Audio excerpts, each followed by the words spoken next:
Ladies and gentlemen, your following contest is scheduled for one fall, and it is for the World Heavyweight Championship. Introducing first, weighing in at Goddamn Boy Who Said You Could Go Back to the Buffet. Hailing from Baltimore, Maryland, now residing in I Ain't Gonna Tell You Where, Texas. Give it up for your challenger, Big Vanilla. Ooh, ooh, ooh. Did I really just do a wrestling intro for the 7th episode of the Fourth Down Forum podcast? You bet your candy ass I did. Hello, guys. Good to see you again. Welcome to the 7th installment of the Fourth Down Forum podcast. First of all, I'd like to apologize for not putting an episode out Monday. I know I tweeted out over on the Twitter page that I was feeling under the weather and I was taking a personal day. And I'm not kidding. I was off that day, guys. I did nothing but lay in bed. I couldn't bring myself to do anything. But that said, we're getting back into the groove of things. We're getting back into making content, and I'm looking forward to that. So, we got some stuff to talk about. Running backs are going to dictate a lot of today's episode. I got my handy dandy notes right here. So first thing out the gate, Ezekiel Elliott has finally landed with a team. He signed a one-year deal with the New England Patriots, which this deal, it makes a lot of sense. The Patriots needed a veteran leader in the backfield. Zeke fits the mold of that. He did report to camp looking a bit chunky, so need to slim up on that, but should be a good acquisition for the Patriots. I like the move. Take some of the workload off of Mac and Cheese Jones. So we'll see what happens there. Still staying in AFC East. Give me just a second. I'm going to take a sip of this water and then get back with y'all. Ooh. Still sticking with the AFC East. Dalvin Cook has landed a new home, signing a deal with the New York Jets. So, man, the Jets on paper look scary, man. You think Aaron Rodgers, Randall Cobb, it's not the Randall Cobb of old, but still, Dalvin Cook, that tackle that they got out there, whose name eludes me at the moment, Metcon, I believe, if I'm not mistaken. But interesting to see how that's gonna pan out. So I'm excited to see. You'll be getting later in the month. You'll be getting the Fourth Down Forum season preview and prediction episode where I think each team and division will fare. So be on the lookout for that. So in some more somber news, over this last week, former Seahawks and Ravens and Arkansas, I should have led with Arkansas, running back Alex Collins unfortunately lost his life in a motorcycle accident. Now, for those of you who don't know, Alex Collins, he was a good dude. I don't care any outside issues he had. To me, he was a good dude. What I remember from him playing for the Ravens is there was a kid that was getting bullied for taking I believe it was an Irish tap dancing class. And what did Alex Collins go and do? He went and he took the class and he said it helped with his footwork in the NFL. Class act, man. Alex Collins, you will be missed. My thoughts and prayers are with your family at this time. And for y'all, I will be doing remember how I said I'm going to be doing player profiles on this podcast? So Monday's episode is going to be dedicated to Alex Collins. And I'm going to let y'all know that right now. It may not be everybody's thing, but hey, it's my channel. I built it. I get to do what I want with it, right? So, in other news, let's talk some more Ravens stuff. The Ravens were looking kind of scary at corner for a minute, right? So we went out and we got a man by the name of Ronald Darby. So we'll see how that plays out. I'm not mad at it. I like the acquisition. I think with the injury to Marlon Humphrey right now, who will probably miss at least the first month, it's a good move to have because we need what we can get at corner. Rakusin, Arthur Mullet, however you pronounce his name, and Seymour all returned to practice. There's another corner I want to talk about with y'all, but we'll get into that when I discuss the Ravens Commanders preseason game. And I got some takes on that. So, but outside of that, the Ravens also signed another guy by the name of Jadeveon Clowney. Now, let me put this out here for you guys. Jadeveon Clowney isn't the Jadeveon Clowney that came into the league back in the day, drafted by the Texans. He's not double sack guy. He's more of an interior rush or run stopper these days, which is great. I will take that because, in the AFC North, you got Nick Chubb, you got Najee Harris, you got Joe Mixon. So to have a guy like that, yeah, I'll take that any day of the week. So yeah. Outside of that, James Washington signed a 1-year deal with the Colts. The Ravens and the Commanders, before their preseason game, had joint practices. Now, these joint practices were tense. For any of you who don't know, Maryland, D.C., about an hour, if that, apart from each other. There's a thing known as the Battle of the Beltway anytime any of our teams play, whether it be, let's say, Maryland doesn't have a basketball team, so, the Wizards are whatever. But the Orioles or the Nationals if they play. The Ravens and the Commanders if they play. So, yeah, that happened. Things got chippy. Things got very chippy. But, hey, things happen. It's football. But on to that, let's talk about, while we're on the Ravens still, let's talk about the preseason game. The streak is over. No, I'm just kidding. I'm not really upset about the streak. It's preseason. That streak's impressive. That's a streak that took 8 years to accomplish. I doubt we will see that be duplicated. And I agree with Coach Harbaugh's comment about if you say you don't give a shit about the preseason, doesn't really mean nothing. Or it doesn't mean nothing. There are guys fighting for roster spots out there. There are guys looking to make a team or impress for a different team. That said, good game, Commanders. You got the better of us. It is what it is. So let's get into the positives and the negatives of that game. So my positives. Darius Washington, corner for the Ravens. He looks like a viable CB3. So I'm here for it. I am definitely here for that. He, in my opinion, has earned a spot on this roster and can't nobody tell me nothing else. Consulted my notes. Zay Flowers, the rookie we drafted in this year's draft. That kid looked phenomenal in that game, did he not? Took caught the ball, made some defenders miss on his way to the end zone. I'm seeing the vision for Todd Monken's offense, and I am loving it. And he hasn't, because Greg Roman, there used to be this meme right amongst the flock where Greg Roman was in his bag or in his vault. I don't think we've seen, because it's only preseason, so think about that.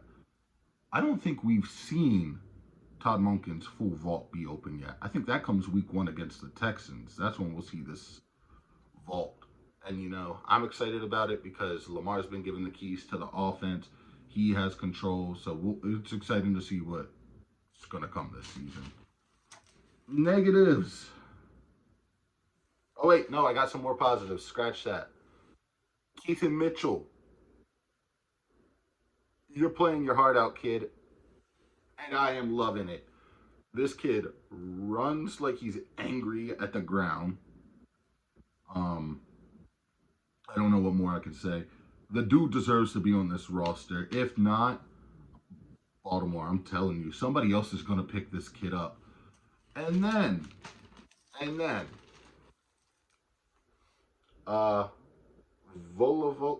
How you pronounce his name? The rookie tight end that we drafted that had I believe, two touchdowns that night.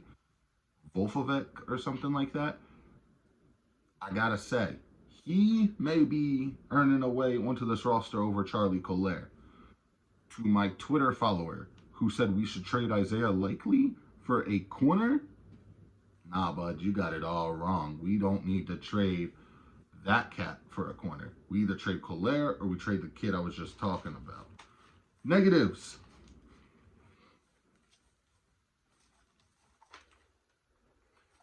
I don't know if y'all can tell, excuse my chicken scratch handwriting, but my negative is just the name Prochet with a star through it, or next to it, because how did this man,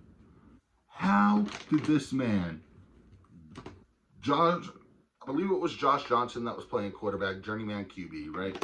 How did this man throw the ball, and I'll admit it wasn't the best throw, but how did Prochet, he put it to where Prochet could fight for it, right? And Prochet fought for it, or so we thought. But no, his hands turned to stone, dropped it into a DB's hands, and the Commander's DB returned it 57 yards.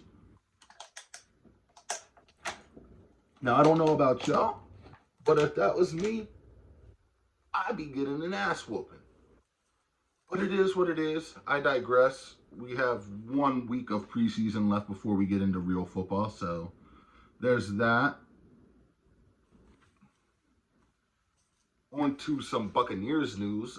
As of today, Baker Mayfield has been officially named the starting quarterback for the Tampa Bay Buccaneers. I'm familiar with Baker Mayfield's game. I've seen what he did when he was in the AFC North with my team, the Bengals, the Steelers. I saw what he did last year for the Panthers, and I believe it was, correct me if I'm wrong, I think he got traded to the Rams, or went to the Rams towards the end of the season last season. So we'll see what Baker Mayfield can do. It was a battle between him and quarterback Kyle Trask, so we'll see what happens. Oh yeah, back to what I was saying. One more negative on the Ravens preseason game, and then I'll move on from that. There was a limited pass rush, and there wasn't really a lot of wrap-up tackling, so we need to clean up on that. In other news, the card company Panini has lost its licensing agreement for NFL cards. What this now means, from what I was reading on it, I was reading an article on it not too long ago. This means that now Fanatics has the rights to produce NFL cards. So we'll see. I'm a card collector myself, so we'll see how that shapes up the world of cards. You know, it's just crazy because the other thing they said is for any player that has a contractual obligation with Panini to finish out that contract, and I believe it's the NFL Players Association who actually made that call to switch from Panini to Fanatics. So to all my fellow card collectors, leave a comment, let me know what you think about that move. Other than that, Jonathan Taylor has finally been given permission to get a trade, but he only has until Tuesday to do so. So we'll see what happens on that end. I believe there's been 6 teams rumored to be suited or interested in his services. So we'll see what happens there. I think personally, if I was playing GM, give me just a second, y'all.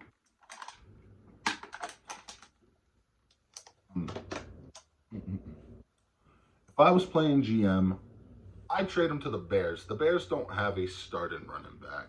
They got all the cap space in the world. It's a match made in heaven. But the caveat there, from what I was reading on, is will Jonathan Taylor take a 4-year, $32 million deal? That's yet to be seen. So we'll see what happens there.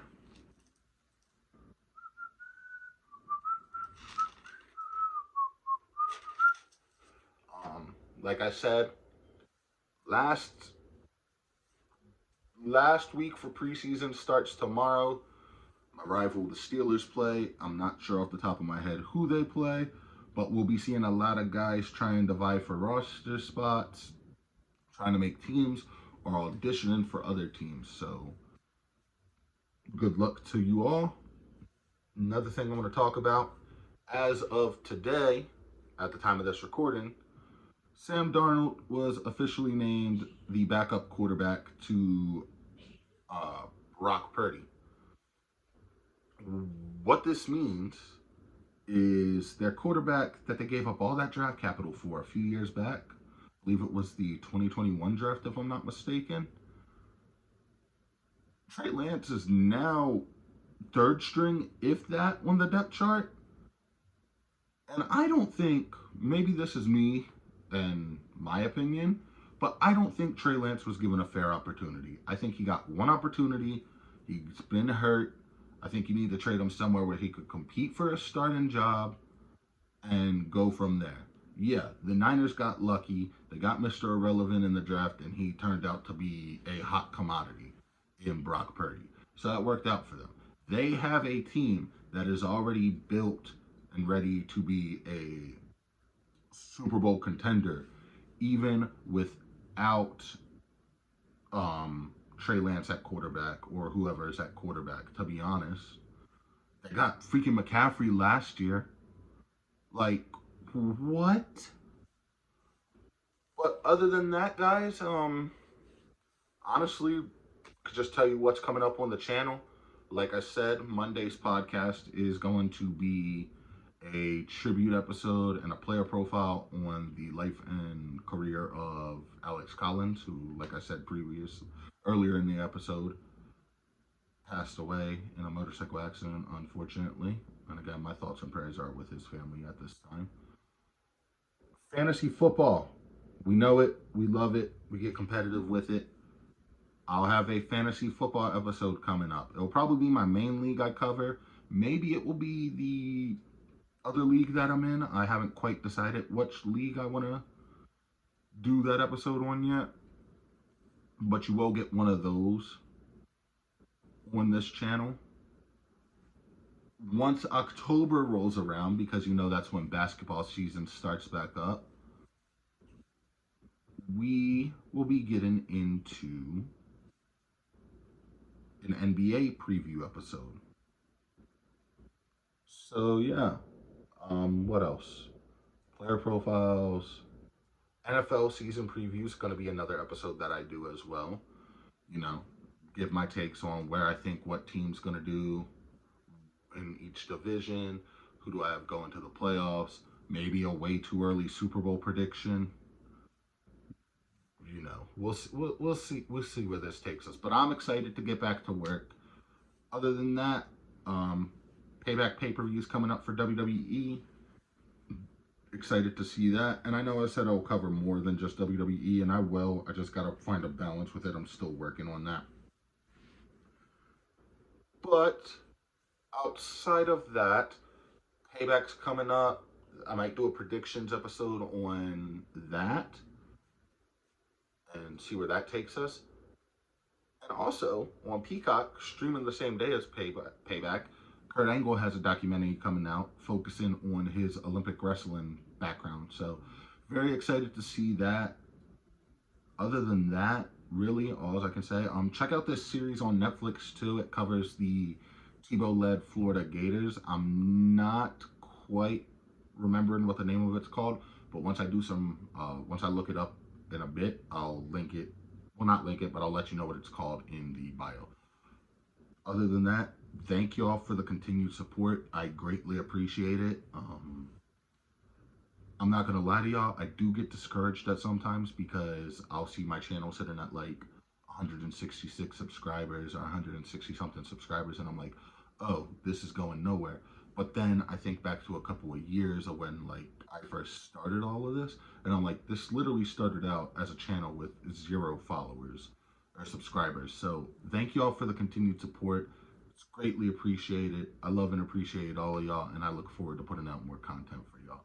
So with that said, I'll see y'all on the next episode, all right? Yeah.